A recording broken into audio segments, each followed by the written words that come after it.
What's going on YouTube and y'all squad? This is your boy Yakatees. This is your review for The Real Housewives of Beverly Hills. By the time we get to the end, I just don't really know how to feel. I will say my thoughts on some things have changed after, kind of going back through last week's episode, this week's episode, and then also listening to my fellow content creators. And yeah, some things are a little shaky icky, but we're going to get to it. So we have Garcelle and her older sister, Chantel, I think it's Chantal. Y'all, look, it don't matter.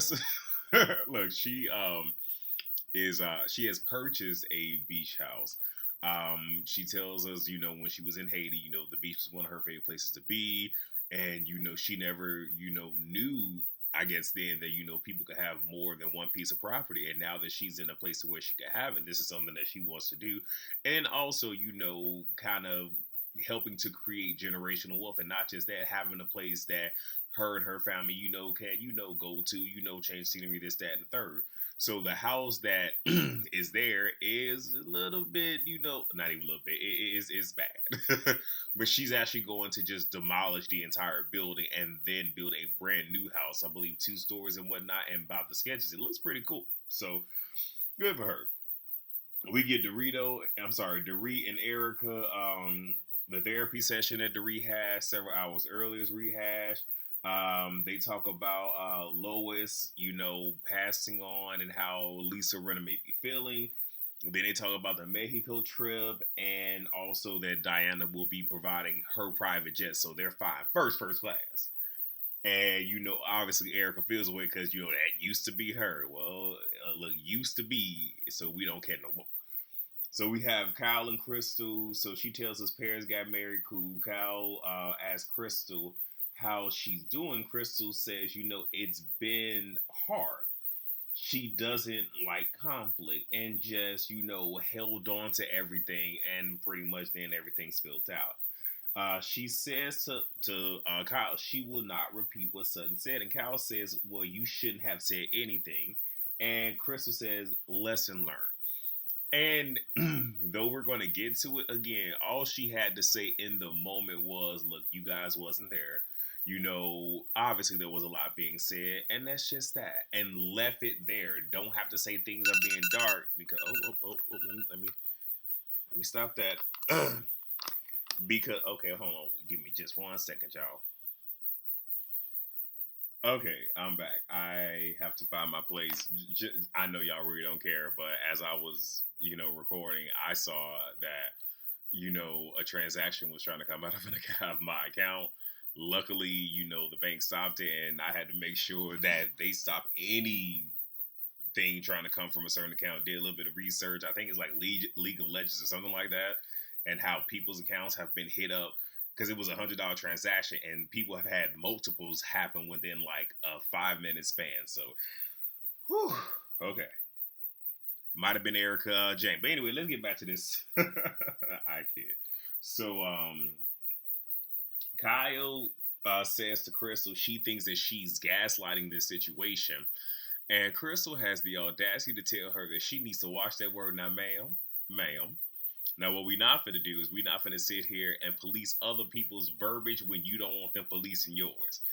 That was side eye number one. Crystal wants, to be given the benefit of the doubt moving forward. Cal wants her to just be more direct and be more open. So now we have Diana and Kyle. I put in my notes, damn dogs, Kyle. Come on now. Again, I'm a dog person. I think I've already said that, but this is the 3rd time your dogs and either got at the food or tried to get at the food, and you got company coming over. I know you lying. So she talks about Paris wedding, whatever. Kyle's daughter Farrah got engaged, good for her. Diana, is talking about her daughter and how she's already walking and getting into stuff, and then she mentions how shortly after giving birth to her daughter, she was pregnant with a son, and she went in for a checkup. I forget the weeks or months, but she went in for a checkup, and she was getting ready to take a picture and send it to her boyfriend. I believe that's also her fiance. And the doctor was just like, yeah, put your phone down. You don't want to send it. The baby has, passed on. And she was so far along to where she still had to, give birth and whatnot. And it was very, very traumatizing for her to have to go through that. And she wants to have another child because she doesn't want to end off on that particular mark. And I felt that was very, very sad. Like up until this point, I haven't been feeling Miss Jenkins, but I can always be very empathetic with stuff like that. So I really did feel bad for her.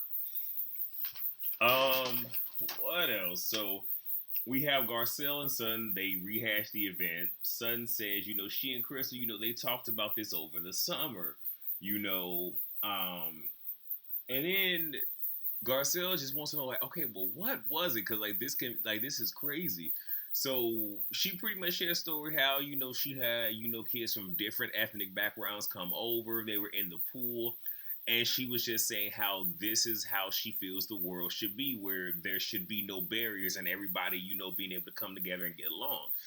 Now, if that is all that she said, Crystal, I'm gonna be done with you after this season because I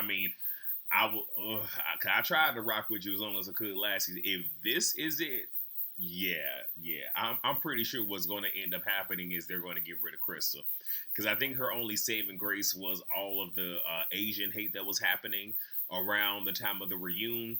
Last year and the year before, given everything that was going on in the world, and I think that was part of the reason they kept her along, and also by virtue of who her husband is, but.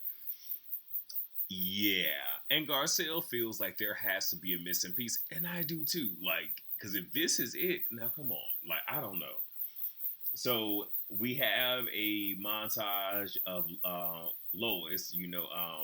She had passed away in hospice. Um, I believe she was 73 and a half.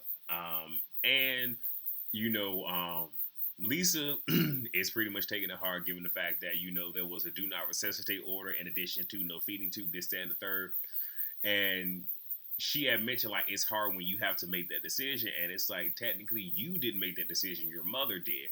And I would say be appreciative that your mother made that decision, because that is a very hard position for any person to be in, where they have to sit here and make a life decision for somebody else.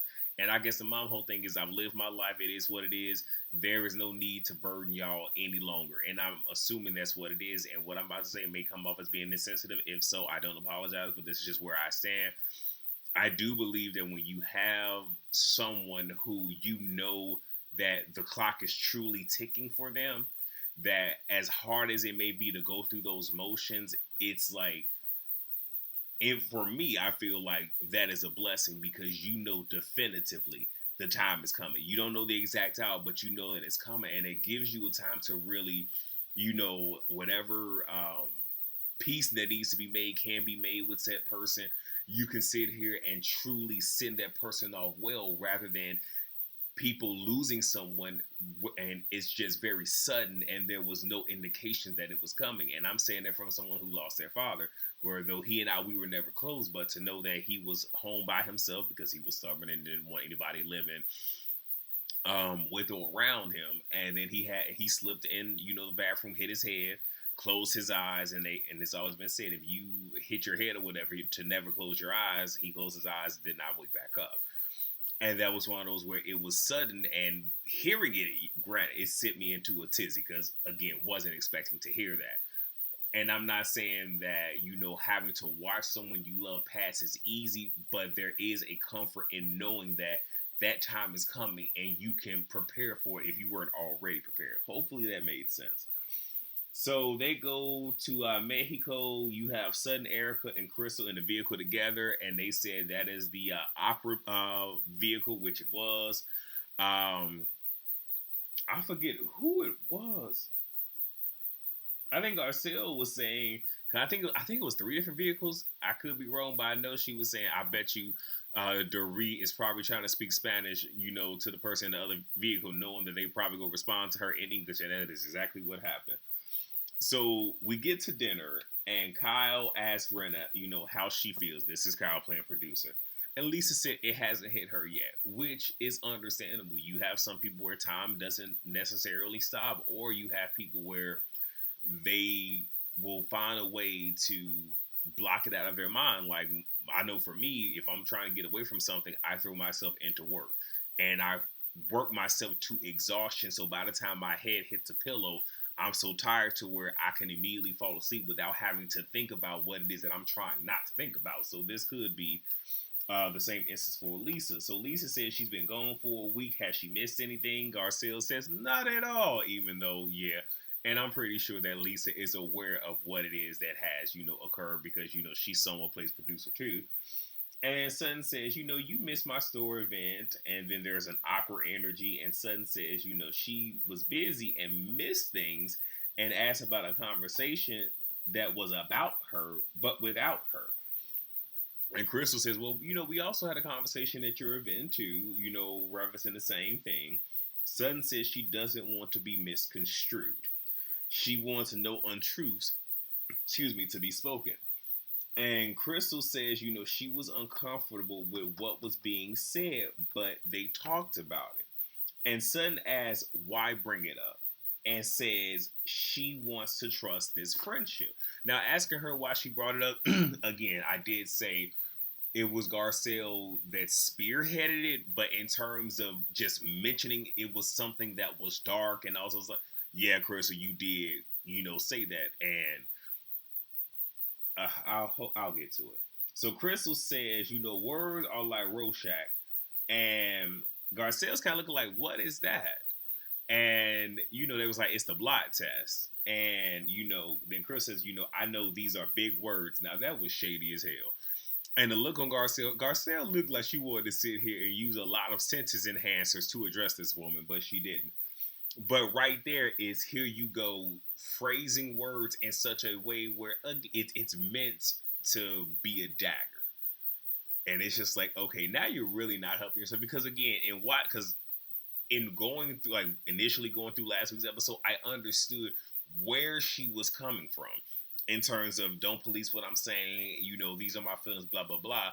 But then hindsight being 2020, and then also, listening to other reviewers, because it was one of those where I put myself too much into the scene instead of just looking at the scene for what it was. And yes, Crystal does have a knack over these last two seasons of using words in such a way that it creates this illusion and leaves things up for interpretation. And it is a very dangerous game. And even with last season, even though she did technically use the word violate in the correct sense, it can't, like, it was one of those things where that could have negatively impacted Sutton's business, which this is pretty much sort of kind of doing the same thing, right? So then Diana says, well, she's the baby of the group, and in her 30s, she was so naive. And I'm looking at Diana just like, okay, that was shady as hell, but it was funny because nobody addressed the fact that she just shaded the hell out of Crystal. And I think it's because the majority of them ain't seeing it for Crystal in this moment, so they were just going to let that ride.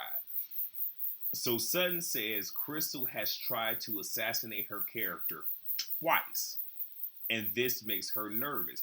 Now, Erica chimes in because the word assassination of character was mentioned. Erica sat down. So, you trying to have a moment, but Erica did something I'm going to get to momentarily that I'm just like, So it said, don't ask. I'm sorry, Dorit asked if Crystal may have exaggerated or made things up. And Crystal said, I didn't make things up. And again, Dorit, I'm trying to figure out, one, this conversation shouldn't have been had in front of the crew, but two, Dorit, you have nothing to contribute to this. Erica, you have nothing to contribute, even though there's something poignant that did come up in just a moment. But it's just like, what are we doing?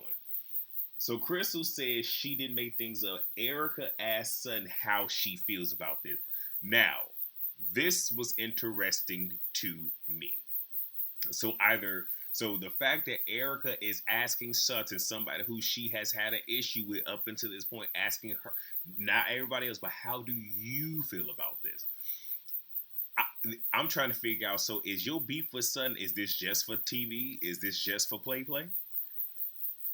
Or is this one of those where, okay, us skin folk, we gonna sit here and band together on this one particular topic. I don't know. It was something that was very weird about the fact that you're coming to Sutton's defense all of a sudden, especially knowing that next week you're gonna go back on being against Sutton. So Sutton doesn't want someone to judge her character. Now Erica just came right out and just called a thing, which this is the only thing I can appreciate. And she's like, so she said, so you don't want people to think you're a racist. The one word, and this was the one word that nobody wanted to use, and they're tiptoeing around it. I can appreciate Erica for just coming right out and saying the word.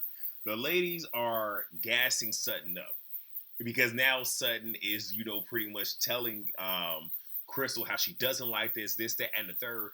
And again, I am appreciative that Sutton has found her voice and all this other stuff. But I've noticed, it's only present when Garcelle is present. If Garcelle was to have gotten up and left that table, I'm pretty sure Sutton would have deflated her chest, got up, and walked away too. So you have the ladies gassing this woman up, and I mean, she feeling herself. I appreciate it, but I need for this to just be a constant thing. This is giving me very much Susie from Basketball Wives, but nevertheless, we don't want to talk about that show.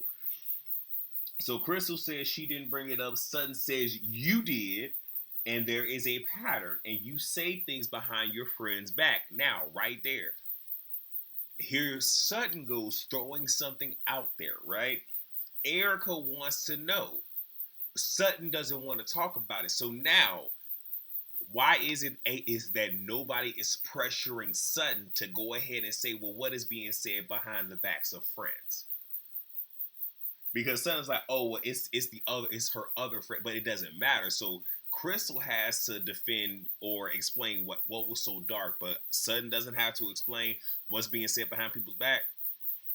I'm just saying, like, let's stop with the double standards, please. So Sutton lets us know these things have come up from Crystal's ex-friends, and in essence, she tries to align herself with, the queen bee of a certain friend group, and may even, like try to sabotage or create discord amongst the other women so she can align herself with that head person. So that's the pattern which she's talking about. Lisa Rinna also says that she has heard this but hasn't said anything, and I'm thinking it might be because of who Crystal's husband may be and not necessarily wanting that smoke in that regard, or if Lisa was just waiting for Crystal to cross her to go ahead and throw that out there. I don't know. Speculation. Let me see. Diana wants Sutton to expand, but won't. They want to know the details of so now they just want to know the details of what was said, between her and Crystal. And, Sutton says, it's about pretty much how she was raising and cultivating her children. Kyle says that particular conversation happened the next day. Garcelle says, she heard that story. And Crystal says to her, so that wasn't problematic to you? And Garcelle says no. So here's where I'm at with it. Either A, what Sutton is saying is the actual factual and Crystal is full of it. B, maybe Crystal truly doesn't want to say what it is and just latched on to what Sutton said she said. Or it could be something else. I don't know. But at this particular point, I think I'm cool on Crystal. I think I'm cool on Crystal. Like, she doesn't have to discuss anything, but the fact that we're here and you just can't come up off of it, and has she just said, I'll discuss it if Sutton is willing to have the dialogue in front of y'all, cool. But again, all this could have been avoided. Okay, you did this for a storyline, obviously, and it's not looking good for you at all. And this might be her last season, but I don't know. But y'all let me know how y'all feel. I ain't got no more to give y'all. I'm starting to sound like Terrence right now. Anyway, please rate, comment, subscribe, and share, and I will see you all for the next video, which should be the love and marriages, I believe. All right, y'all. Bye.